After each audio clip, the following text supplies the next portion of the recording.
Hello friends, welcome back.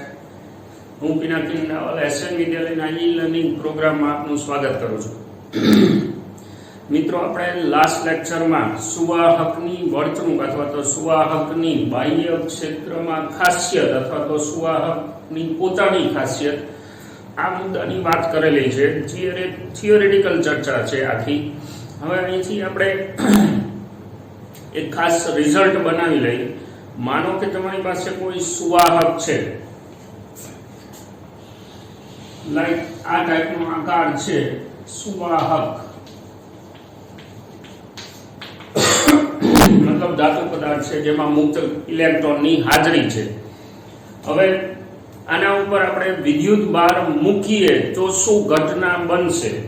માનો કે આમાંથી ઘર્ષણ દ્વારા આપણે ઇલેક્ટ્રોન ઉપાડી લઈએ છીએ, તો એવું કહેવાય કે આના ઉપર ધન વિદ્યુત ભાર આવશે. પણ લાસ્ટ લેક્ચરમાં આપણે વાત કરેલી છે કે જે ધન વિદ્યુત ભાર છે એ ક્યાં રહેશે? સ્વાભાવિક છે, સપાટી ઉપર જ રહેવાનો. મતલબ કે જે કંઈ વિદ્યુત ભાર આમાં પ્રેરિત થાય સપાટી પર જ રહેશે.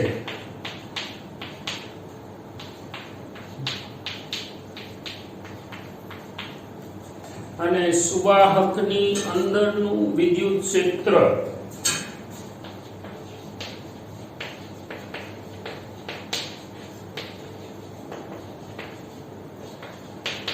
E બરાબર 0. વિદ્યુત ભાર સપાટી પર જ રહેશે. સપાટી પાસે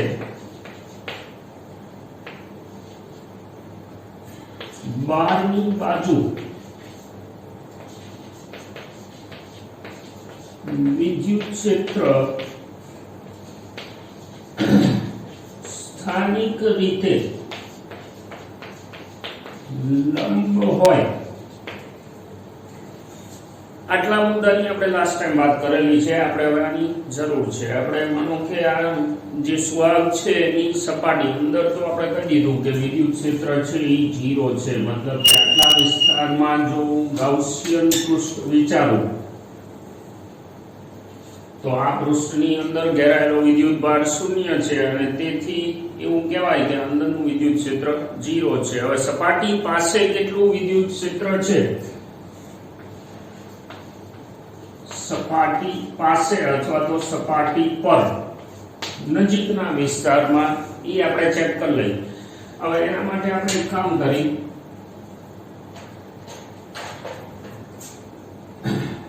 એક આવું પિન બોક્સ ધારી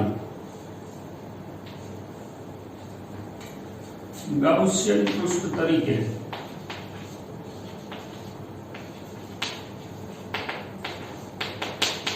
પિન બોક્સ સપાટી પાસે એકદમ નજીક આપણે વિચારેલું છે, જેનું આડછેદ એને આપણે ડેલ્ટા S કહી દઈએ. ડેલ્ટા S ખૂબ જ નાનું છે. મતલબ કે આ ભાગ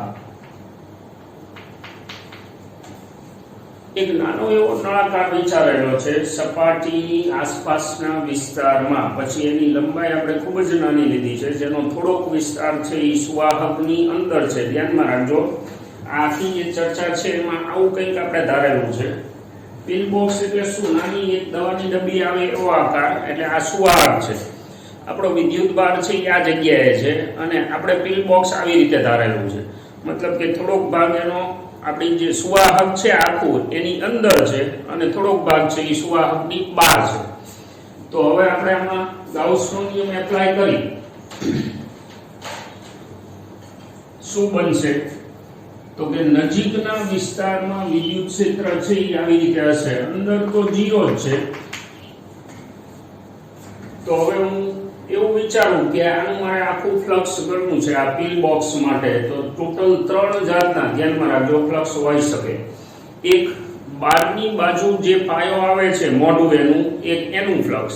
પછી એક અંદરની બાજુનું ફ્લક્સ અને એક ફરતી સપાટી.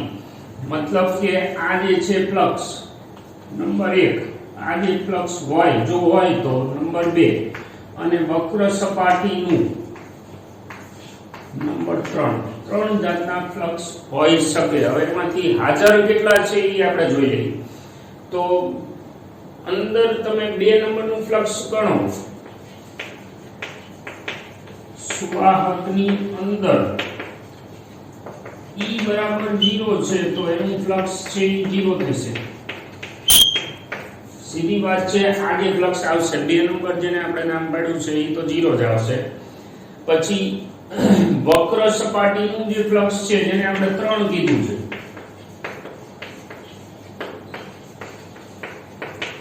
આ પણ 0 આવશે. શું કામ?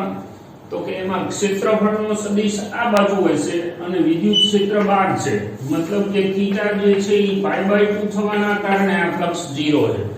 તો હવે બચ્યું કયું? ઉપરની સપાટીનું આ જે ફ્લક્સ છે નંબર 1, એટલે કે આ જે ફ્લક્સ આવ્યું કયું? નંબર 1. ઉપરના પાયામાં કેટલું આવે ફ્લક્સ? તો આપણે આ રીતે એને ગણવાનું છે. Integration E.ds sigma q/ε0. હવે આના ટોટલ 3 ભાગમાંથી એક જ ભાગ આપણી પાસે હાજર છે. જુઓ તો આના ક્ષેત્રફળનો સદિશ અને વિદ્યુત ક્ષેત્ર બે એક જ દિશામાં જાય છે નંબર 1 માટે. તો અહીંયા મને વિદ્યુત ક્ષેત્ર પછી સંકલન ds એટલે ડેલ્ટા s જે આપણે ધારેલું છે અને ખૂણો દેખાડશે અહીંયા 0. બાકીના બે ફ્લક્સ છે એ 0 છે. ઘેરાયેલો વિદ્યુત ભાર છેદમાં એપ્સિલોન 0. હવે જો આ સપાટી પર અત્યારે મેં લીધો છે કેવો વિદ્યુત ભાર લીધો છે? ધન. એટલે એની પૃષ્ઠભાર ઘનતા સિગ્મા કહી દઉં. ઋણ પણ હોઈ શકે તો એ વખતે કેવું હશે? વિદ્યુત ક્ષેત્ર અંદરની સાઈડ હશે અને અત્યારે ધન છે તો એ વખતે વિદ્યુત ક્ષેત્ર બહારની સાઈડ છે. એટલે હવે પૃષ્ઠભાર ઘનતા જો સિગ્મા હોય તો ઘેરાયેલો વિદ્યુત ભાર જો આકૃતિમાં દેખાય છે, આપણે ધારેલી સપાટીમાં પડેલો વિદ્યુત ભાર આટલો જ આવશે. કારણ કે આપણું પિન બોક્સ છે એ કેવી રીતે છે? આમ, મતલબ કે સપાટીને કાપી નીકળે છે તો જેટલા ભાગમાં એનું આડછેદ સપાટીને કાપે એટલા ભાગનો વિદ્યુત ભાર છે એ આપણી ધારેલી સપાટીની અંદર ઘેરાયેલો કહેવાય. એટલે હવે હું ઈ જે વિદ્યુત ભાર છે એને કાઉન્ટ કરવા માટે સિમ્પલ ટ્રિપલ પ્રોડક્ટ મૂકી શકું. સિગ્મા અને ડેલ્ટા s છેદમાં એપ્સિલોન 0. cos 0 ગયા ખાતે ડેલ્ટા s ગયા ખાતે તો E બરાબર શું મળે? સિગ્મા/એપ્સિલોન 0. આટલું વિદ્યુત ક્ષેત્ર હોય સુવાહકની સપાટી પર, સપાટીની બહાર ખૂબ જ નજીકના વિસ્તારમાં, બહુ જાજા આપણે દૂર નથી જતા પણ ખૂબ જ નજીકના વિસ્તારમાં વિદ્યુત ક્ષેત્ર આટલું હોય. જો સદિશ સ્વરૂપે લખવું હોય તો સિગ્મા/એપ્સિલોન 0 n કેપ લખાય. એમાં n કેપ એટલે સ્થાનિક લંબ દિશા, જે તે જગ્યાએ વિદ્યુત ક્ષેત્ર લંબ રૂપે બહાર હોય, મતલબ કે આવી રીતે આવે. જો વિદ્યુત ભાર ઋણ હોય તો અહીંયા ઇનવર્ડ હશે, એ તો બહુ સ્વાભાવિક વસ્તુ છે. આ ક્લિયર? સુવાહકની સપાટીની આસપાસના ખૂબ જ નજીકના વિસ્તારમાં વિદ્યુત ક્ષેત્ર છે એ સિગ્મા/એપ્સિલોન 0 જેટલું હોય. અહીંયા પ્લસ ઓર માઇનસ હોઈ શકે. એ પ્રમાણે ભાર ઘનતા, એ પ્રમાણે વિદ્યુત ક્ષેત્રની દિશા, આઈધર આઉટવર્ડ ઓર ઇનવર્ડ. આ સુવાહકની આપણે ચર્ચા કરી. એક ખાસ જાતનો કન્સેપ્ટ આપણે સમજવાનો છે. ખાસ જાતનો કન્સેપ્ટ છે. વ્યવહારમાં એની ઘણી બધી ઉપયોગિતા છે. આ સુવાહકની વર્તણૂકના આધારે જ આપણે જોઈ લઈએ.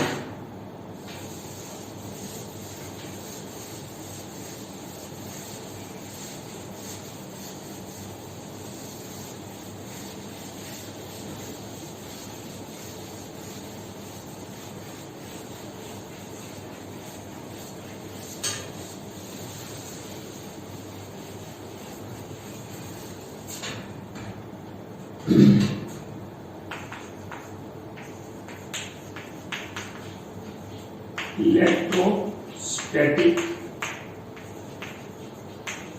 શિલ્ડિંગ. ઇલેક્ટ્રોસ્ટેટિક સ્થિત વિદ્યુત શિલ્ડિંગ. હવે શિલ્ડિંગનું શુદ્ધ ગુજરાતી આપણે અત્યારે કરવા જવાનું નથી, પણ એ શું કહેવા માંગે છે એ સમજવું છે આપણે, અને કેવી રીતે એ તમને મળે એની ચર્ચા કરવી છે. માનો કે એક સુવાહક છે આપણી પાસે, એક ધ્યાનમાં રાખજો, દોરવામાં આપણી મજબૂરી છે, આપણે 2 ડાયમેન્શનલ જ દોરવું પડશે અને સમજવાનું છે આપણે 3D, એટલે કે 3D એક સુવાહક છે આપણી પાસે, લાઈક ગોળો કે એવું કંઈક છે, તરબૂચ જેવો ભરેલો આકાર કે એવું કંઈક.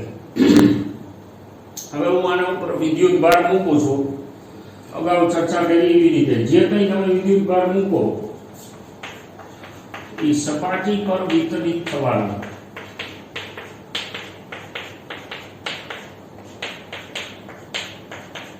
અને પાછો કેવી રીતે? સપાટીની ઘનતા જે છે એ નિયમિત જળવાય એવી રીતે, શક્ય એટલો દૂર આ ગોઠવાય.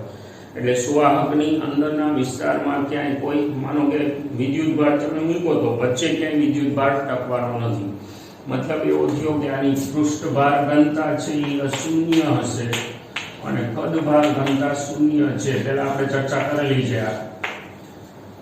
ઓકે, હવે હું આમાં એક કેવિટી બનાવું.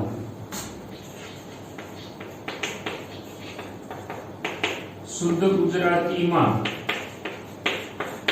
છિદ્ર કહેવાય, મતલબ કે વચ્ચેનો ભાગ આપણે કાતરી લઈ જઈએ. એટલે હવે આ જે આકાર છે એ નાળિયેર જેવો થઈ ગયો, મતલબ વચ્ચેનો ભાગ કાઢી લઈએ. તો હવે મારી પાસે આ જે સુવાહક છે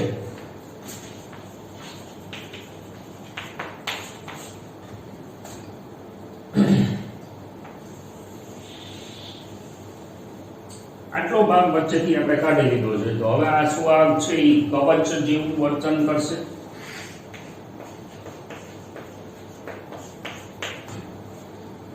હવે અહીંયા આપણે વિચારીએ કે વિદ્યુત ભાર બધો ક્યાં બેઠો છે?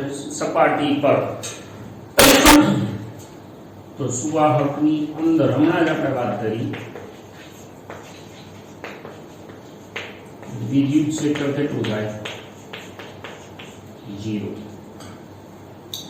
સુવાહકની અંદરના વિસ્તારમાં વિદ્યુત ક્ષેત્ર 0 થવાનું છે. તો હવે હું જો કેવિટી બનાવું તો આ જે કેવિટીનો વિસ્તાર છે આટલો,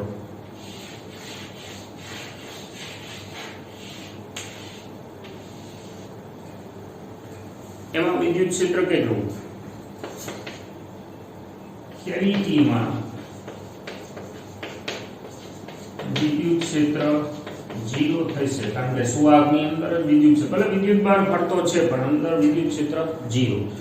ધારો કે આ આખા સુવાહકને હું બાહ્ય ક્ષેત્રમાં મૂકી દઉં તો પણ શું બનશે? લાઈક આવું કોઈ ક્ષેત્ર આપણે એપ્લાય કરી દઈએ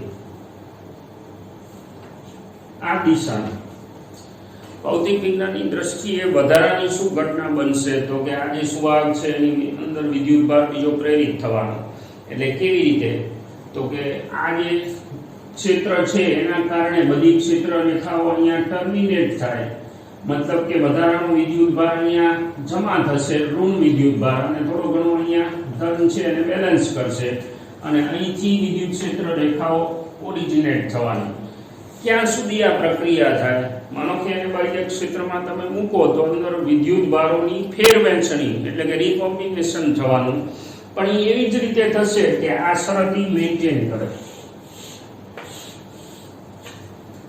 જ્યાં સુધી વિદ્યુત ક્ષેત્ર શૂન્ય ન થઈ જાય ત્યાં સુધી વિદ્યુત ભારોની વહેંચણી ચાલુ રહેવાની, અને કદાચ એવું બને કે આના ઉપર વિદ્યુત ભાર જમા થાય, આ સપાટી પાસે વિદ્યુત ભાર જમા થાય, પણ વચ્ચેના વિસ્તારમાં તો બધે વિદ્યુત ક્ષેત્ર શૂન્ય જ છે, ઉપરાંત અહીંયા વિદ્યુત ક્ષેત્ર શૂન્ય જ રહેવાનું છે, કારણ કે જ્યાં સુધી શૂન્ય નહીં થાય ત્યાં સુધી વિદ્યુત ભારો જે છે એ આગા પાછા થઈ જ રાખવાના. હવે આ જે વિભાગ આવ્યો કેવિટી, કેવિટીની અંદર વિદ્યુત ક્ષેત્ર શૂન્ય છે, તો આ જે ઘટના છે એને ઇલેક્ટ્રોસ્ટેટિક શિલ્ડિંગ કહેવાય. તમારી પાસે આ જે અંદરનો ભાગ છે એ શિલ્ડ થયેલો ભાગ છે. શિલ્ડિંગનો મતલબ અક્ષર જેવો વિસ્તાર, મતલબ કે કવચની અંદર તમે છો, માનો કે આ જગ્યાએ કોઈ પદાર્થને તમે મૂકી દો તો વિદ્યુતની દ્રષ્ટિએ આ પદાર્થ છે એ સેફ કહેવાય. કારણ કે એ શીલ્ડ કરેલા વિસ્તારમાં છે, ફરતા વિસ્તારમાં વિદ્યુત ક્ષેત્ર શૂન્ય છે, એટલે એને કોઈ વિદ્યુતીય બાબતો અસર નહીં કરે આ કેવિટીની અંદર રહેલા પદાર્થ પર. કન્સેપ્ટને આપણે ઇલેક્ટ્રોસ્ટેટિક શિલ્ડિંગ નામ પાડેલું છે. એટલે હું એક સાદું ઉદાહરણ આપું. માનો કે તમે કોએક્સિયલ કેબલ જોયું હોય તો આપણે ચેનલનો જે કેબલ છે એમાં એક જાળી હોય છે. જાળી જે છે એની અંદર આપણો સિગ્નલનો એક તાર હોય છે. તો એ જે જાળી બનાવેલી છે એ જાળી છે આ શિલ્ડિંગ કરવા માટે છે. બાય ચાન્સ બહારથી કોઈ ક્ષેત્ર આવી જાય, મતલબ કે બાહ્ય કોઈ હેવી લાઇનનો તાર એને ટચ થાય તો એ વખતે શું થશે તો કે વિદ્યુત ભારોની વહેંચણી થવાની. એ વહેંચણી એવી જ રીતે થશે કે જેથી કરીને અંદરનું વિદ્યુત ક્ષેત્ર શૂન્ય બને. અને અંદરનું વિદ્યુત ક્ષેત્ર શૂન્ય બને તો અંદર જે વાયર જાય છે આપણો મેઇન સિગ્નલનો વાયર, એ વિદ્યુતની દ્રષ્ટિએ સેફ છે, મતલબ કે એમાં શોર્ટ સર્કિટ કે એવું કંઈ નહીં થાય. હવે આ જ વસ્તુ લાગુ પડે છે, માનો કે લાઇટનિંગ થતું હોય, વીજળી થતી હોય તો એમાં આ વસ્તુ લાગુ પડે. માનો કે તમે વરસાદી વાતાવરણમાં એક કારમાં પ્રવાસ કરો છો,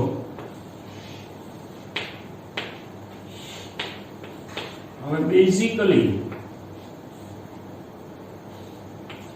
કાર જે છે એ ધાતુનો પદાર્થ છે.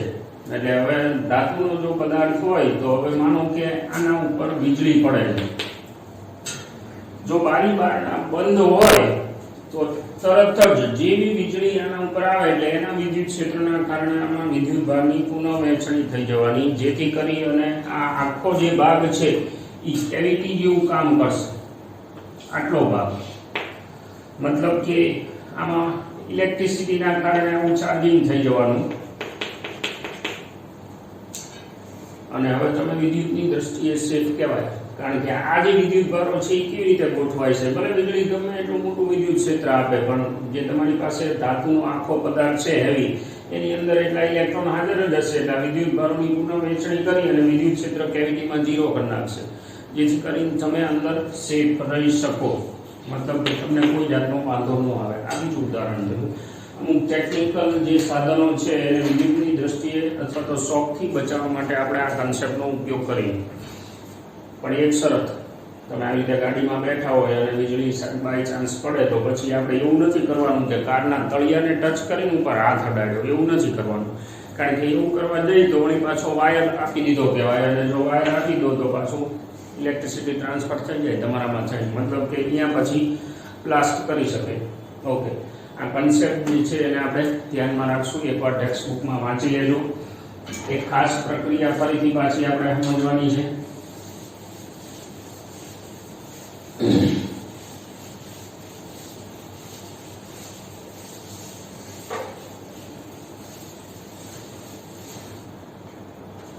ધ્રુવીભવન, પોલરાઇઝેશન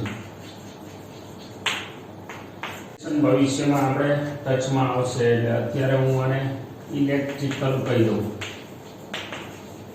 કારણ કે વારે ઘડીએ જુદા જુદા ધ્રુવીભવન આવે તો આપણને કન્ફ્યુઝન ન રહે. કોને કહેવાય એ આપણે જોવાનું છે. મિત્રો અત્યાર સુધી આપણે વાત શું કરી છે કે સુવાહકોની વર્તણૂક, મતલબ કે સુવાહક પર વિદ્યુત ભાર મૂકી તો શું થાય, સુવાહકને બાહ્ય ક્ષેત્રમાં મૂકી તો શું થાય. હવે આપણે દરેક જાતના દ્રવ્યને ધ્યાનમાં લઈ અને એને બાહ્ય ક્ષેત્રમાં મૂકવાથી શું ઇફેક્ટ થાય એ સમજવાનું છે. મતલબ કે હવે આપણે કેપેસિટર સમજવા માટેનું સ્ટેપ ભરી રહ્યા છીએ. ખાસ સમજો ધ્રુવીભવન કોને કહેવાય, કઈ રીતે થાય, શેના માટે. મિત્રો આપણી પાસે બે જાતના દ્રવ્યો છે, સુવાહકો અને બીજાનું હું અત્યારે નામ પાડી દઈશ ડાઇલેક્ટ્રિક્સ. મતલબ કે અત્યારે હું આને અવાહક કહી દઉં સમજવા માટે. સુવાહક અને અવાહક, પહેલાની ખાસિયત શું છે, સુવાહકની અંદર મુક્ત વિદ્યુત ભારોની હાજરી છે અને આમાં મુક્ત વિદ્યુત ભારોની હાજરી નથી એવું દ્રવ્ય. હવે સુવાહકોમાં આપણે જોઈ લીધું કે ભાઈ આને તમે બાહ્ય ક્ષેત્રમાં મૂકો તો સુવાહકની અંદર વિદ્યુત ક્ષેત્ર છે એ 0 થાય ત્યાં સુધી એમાં વિદ્યુત ભારની વહેંચણી થાય સુવાહકોની. આ એની પોતાની વર્તણૂક છે, મતલબ અંદરનું વિદ્યુત ક્ષેત્ર શૂન્ય થઈ જશે. હવે મારી પાસે જે ડાઇલેક્ટ્રિક દ્રવ્ય છે ને એનું ફરીથી વર્ગીકરણ કરી દઈએ આપણે, ધ્રુવીય અને અધ્રુવીય. બંધારણની દ્રષ્ટિએ આપણે આ વર્ગીકરણ કરેલું છે, ધ્રુવીય અને અધ્રુવીય કોને કહેવાય. લગભગ આપણે શરૂઆતમાં એક વખત આ ચર્ચા કરી હતી, એટલે ફરીથી એક વખત જોઈ લઈએ ધ્રુવીય અધ્રુવીય કોને કહેવાય. માનો કે મારી પાસે H2 ટાઈપનો કોઈ રેખીય અણુ છે, તો હવે આનું બંધારણ કેવું હશે, HH એક ઇલેક્ટ્રોન. ઓક્સિજન ટાઈપનો એક અણુ છે એ રેખીય છે, તો આનું બંધારણ કેવું હશે, બબે ઇલેક્ટ્રોન એમને ભાગીદારીમાં મૂક્યા છે અને બાકીના જે છે ઇલેક્ટ્રોન એમની સાથે જોડાયેલા છે. હવે આવા ટાઈપના અણુઓ કે જે રેખીય રીતે સંમિત છે, આ અણુઓ જે છે એના માટે તમે ડાયપોલની ચાર્જ માત્રા ગણવા જાઓ તો 0 આવે. કુલ ચાર્જ માત્રા, માનો કે આની અંદર બે ડાયપોલ છે, હવે બે ડાયપોલની તમે ચાર્જ માત્રા સદિશ સરવાળો કરો. આપણે ચર્ચા કરેલી છે કે આને ડાયપોલ મોમેન્ટ કીધું છે, જેમાં ડાયપોલ મોમેન્ટની દિશા આપણે ઋણથી ધન તરફ લઈ છીએ. તો હવે આ જે છે એની ડાયપોલ મોમેન્ટ તમે ગણો ટોટલ તો 0 આવશે. શું કામ? આમાં ઇફેક્ટિવ ધન ભાર અને ઇફેક્ટિવ ઋણ ભારના દ્રવ્યમાન કેન્દ્ર એક જ જગ્યાએ પડશે. મતલબ એવો થયો કે એમાં અસરકારક ચાર્જ માત્રા 0 હશે. અસરકારક ચાર્જ માત્રા આમાં એવી રીતે દેખાય છે, ધનભારોનું દ્રવ્યમાન કેન્દ્ર અને ઋણભારોનું દ્રવ્યમાન કેન્દ્ર એક જ જગ્યાએ પડે અને પરિણામે એની કુલ ચાર્જ માત્રા 0 હોય. આવા જે અણુ છે એને રેખીય અધ્રુવીય અણુ કહેવાય. રેખીય તો છે જ, પણ એને નામ પાડ્યું છે અધ્રુવીય, મતલબ એમની પાસે પરમેનન્ટ ચાર્જ માત્રા નથી એવા. હવે અમુક અણુઓ એવા છે લાઈક HCl. બંધારણની દ્રષ્ટિએ ખબર છે કે હાઇડ્રોજનનો એક અને ક્લોરીનનો એક હાઇડ્રોજનનો એક ઇલેક્ટ્રોન જે છે એની હારે જોડાય છે. પણ હવે H+Cl- નો જે અણુ આવે એમાં દ્રવ્યમાન કેન્દ્રની વહેંચણી જુઓ, હાઇડ્રોજનનો ધનભાર અને પેલાના ધનભાર કેટલા, ઓલમોસ્ટ 17. એટલે ધનભારનું દ્રવ્યમાન કેન્દ્ર ખસેલું હશે, એવી જ રીતે ઋણભારનું દ્રવ્યમાન કેન્દ્ર ડિસ્પ્લેસ થશે. મતલબ કે દ્રવ્યમાન કેન્દ્રો સંપાત ન થાય તો સિગ્મા p છે એ અશૂન્ય મળે. આમાં સિગ્મા p 0 હોય એને આપણે અધ્રુવીય નામ પાડ્યું છે અને આમાં સિગ્મા p જે છે એ 0 નો થાય. બીજું ઉદાહરણ છે H2O નું, એટલે ઓક્સિજન. આ અરેખીય અણુ છે, એટલે બધા જ અરેખીયમાં આવું થાય એવું નથી, અથવા તો બધા જ રેખીય અધ્રુવીય જ હોય એવું નથી, પણ મૂળ દ્રવ્યમાન કેન્દ્રો જો સંપાત થતા હોય તો એ અધ્રુવીય થાય અને જો દ્રવ્યમાન કેન્દ્ર સંપાત ન થતા હોય તો એ ધ્રુવીય બનશે, કારણ કે આને કંઈક પોતાની ચાર્જ માત્રા હશે. હવે આ બંને ટાઈપના અણુને બાહ્ય ક્ષેત્રમાં આપણે રાખી તો શું થાય? આપણે બે ટાઈપના લઈ લઈએ, એક અધ્રુવીય અને બીજા ધ્રુવીય. બાહ્ય ક્ષેત્રમાં એની વર્તણૂક આપણે સમજવી છે.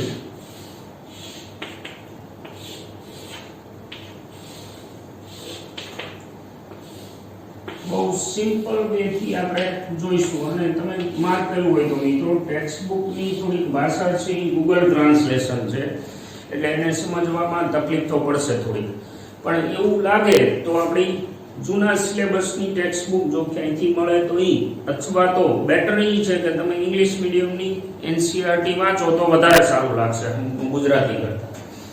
ઓકે, અધ્રુવીય એટલે કેવા કે જેમની ડાયપોલ મોમેન્ટ 0 છે, એટલે આવા ટાઈપના અણુ. આપણે સંદર્ભ ખાતર બહુ ઝાઝા નહીં દોરી, 3-4 બતાવ્યા અમે. અહીંયા બાહ્ય ક્ષેત્ર જે છે એને હું નામ પાડી દઉં E0. સાંકેતિક રીતે ધન અને ઋણના દ્રવ્યમાન કેન્દ્રો સંપાત થતા મેં બતાવ્યા છે કે આનું સિગ્મા p અત્યારે 0 છે. હવે એવી જ રીતે ધ્રુવીય અણુ હોય તો આની સિગ્મા p 0 નથી, મતલબ કે કોઈ અસરકારક ચાર્જ માત્રા આની પાસે છે તો એને હું બતાવું. માનો કે આવી રીતનો ડાયપોલ હું બતાવું પ્લસ માઇનસ, આ અણુઓનો જે જથ્થો છે એ હું અહીંયા દેખાડું છું.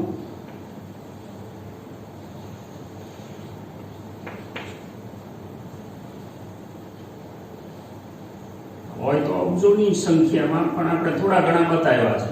આ ટાઈપના અસ્તવ્યસ્ત ગોઠવાયેલા ધ્રુવીય અણુઓ મારી પાસે પડેલા છે, મતલબ કે જેમની પાસે પોતાની ચાર્જ માત્રા પહેલેથી છે, જેમની પાસે પોતાની ચાર્જ માત્રા પહેલેથી નથી. આ બંને જ્યારે બાહ્ય ક્ષેત્ર ન હોય ત્યારે આવું પિક્ચર દેખાડે છે. અહીંયા અસ્તવ્યસ્ત ગોઠવાયેલા છે. હવે પોતપોતાના તાપમાન અનુસાર ધ્યાન રાખજો, એમના થર્મલ વાઇબ્રેશન તો ચાલુ જ હોય અને તાપમાનને અનુરૂપ ઊર્જા છે એને આપણે ગતિ ઊર્જા કહી છીએ, તો એ તો વસ્તુ અંદર ચાલુ જ છે.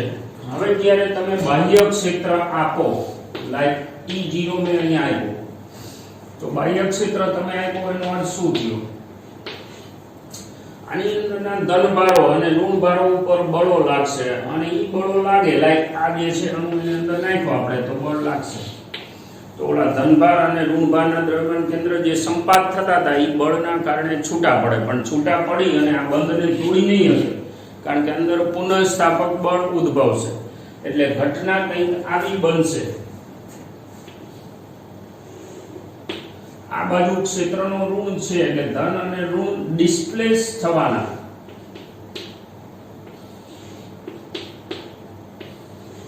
આ કોણ છે? બધા દ્રવ્યમાન કેન્દ્ર છે. ધનભાર અને ઋણભાર છૂટા નથી પડી ગયા, પણ તેના જે દ્રવ્યમાન કેન્દ્ર એક જ જગ્યાએ હતા એ ડિસ્પ્લેસ થાય છે બાહ્ય ક્ષેત્રની હાજરીમાં. બીજું, બંધ મજબૂત હોવાના કારણે એ છૂટા નથી પડી જતા, પણ પુનઃસ્થાપક બળના કારણે કોઈ સંતુલિત સ્થિતિમાં જળવાઈ રહે છે. હવે આમાં શું થશે? અહીંયા બાહ્ય બળ લાગશે અને સ્થાનાંતર થવાનું કોનું? દ્રવ્યમાન કેન્દ્રનું. તો અહીંયા તમે જોઈ શકો કે જે ડાયપોલ મોમેન્ટ નથી એ પ્રેરિત થાય છે.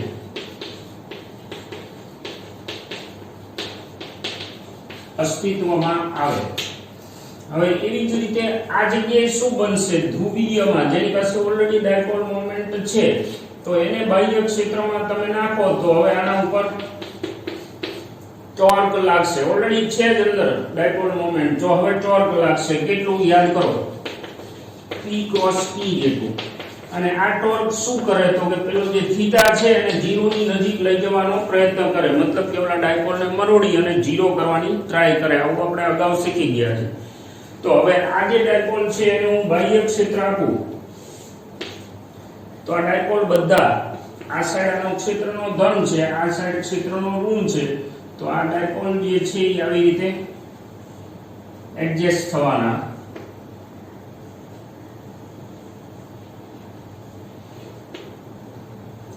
આકૃતિ થોડીક આગી પાછી થાય તો ખાલી સમજવાની વાત છે. અને બધા ડાયપોલ નાના મોટા અંદર હોય નહીં, હરખા જ હોય, પણ હવે હાથ આગો પાછો થઈ જાય થોડો. ટોર્ક લાગશે. હવે એ ટોર્કમાં શું થવાનું? તો કે દરેકનો ધનભાર છે અહીંયા ગોઠવાય, ઋણભાર અહીંયા ગોઠવાય, ધનભાર આ સાઈડ ગોઠવાય, ઋણ આ બાજુ ગોઠવાય. ટોર્ક પ્રમાણે વિચારી જોજો, P ક્રોસ E પ્રમાણે દરેક ઉપર ટોર્ક લાગી અને થીટા 0 કરવાનો પ્રયત્ન કરે. મતલબ 0 થઈ જાય એવું નથી, પણ ટ્રાય થાય. એ ટ્રાય જે છે શેના ઉપર ડિપેન્ડ કરે છે? એક તો ક્ષેત્રની મજબૂતાઈ, મતલબ બાહ્ય ક્ષેત્ર કેટલું મજબૂત તમે આપેલું છે એ. બીજું, પદાર્થનું પોતાનું તાપમાન, કારણ કે તાપમાન બાજી બગાડે, મતલબ થર્મલ વાઇબ્રેશનના કારણે જે ગોઠવણ છે એને થવા ન દે. એટલે બાહ્ય ક્ષેત્ર જો પૂરતું મજબૂત હોય તો આ ગોઠવાય. આ તમે આદર્શ આકૃતિ દોરેલી છે, પણ એવું જરૂરી નથી કે એ થાય. તો આ જે ઘટના બની આને પોલરાઇઝેશન કહેવાય, ધ્રુવીભવન. આમની પાસે પહેલેથી જ ચાર્જ માત્રા નથી અને બની. આમની પાસે ચાર માત્રા હતી પણ અસ્તવ્યસ્ત હોવાના કારણે ઠેકાણા નહોતા, એ ગોઠવાના. તો જે ઘટના છે કઈ, આપેલા અવાહક દ્રવ્યની ચાર માત્રાઓ ગોઠવાવાની ઘટના, એને ધ્રુવીભવન પોલરાઇઝેશન કહેવાય. ક્લિયર? હવે કેટલી માત્રામાં ગોઠવાય છે એના માટે આપણે એક વ્યાખ્યા કરેલી છે. જો બાહ્ય ક્ષેત્ર E0 હોય તો એકમ કદ દીઠ પ્રેરિત થતી ચાક માત્રા, એને આપણે P નામ પાડ્યું છે. હવે તમે સમજો કે પેલો P અલગ અને હવે આ P અલગ, પોલરાઇઝેશન નો ઇન્ટેન્સિટી ઓફ પોલરાઇઝેશન એને કહેવાય is equal to chi E0. અહીંયા હું 0 આકારી નાખું અત્યારે. ઇન્ટેન્સિટી ઓફ પોલરાઇઝેશન ધ્રુવીભવનની તીવ્રતા એકમ કદ દીઠ પ્રેરિત થતી ચાક માત્રા મતલબ P 2a ક્યુબ ભાગ્યા કદ is equal to જે રાશિ મળે એને આપણે ધ્રુવીભવનની તીવ્રતા ઇન્ટેન્સિટી ઓફ પોલરાઇઝેશન કીધું છે. આ શું કહેવા માંગે છે? જે ચાક માત્રાઓ તમને મળશે એ ક્ષેત્રના સમપ્રમાણમાં છે અને જો એવું બને ક્ષેત્રના પ્રમાણમાં તો એવો જે ડાઇલેક્ટ્રિક છે એને રેખીય સમદિગ્ધર્મી ડાઇલેક્ટ્રિક કહેવાય. જો ઓની શરત પાળે તો. હવે એમાં બનશે શું તમે જુઓ, તમારું અપાયેલું ક્ષેત્ર અને અંદર બનતા ક્ષેત્ર જે છે એ વિરુદ્ધ દિશામાં આવશે. અહીંયા એવું બનશે, તમારું અપાયેલું ક્ષેત્ર અને આ વચ્ચેનો ભાગ છે એને હું કાઢી નાખું તો અંદર બનતું ક્ષેત્ર વિરુદ્ધ દિશામાં આવશે. એટલે પરિણામી ક્ષેત્ર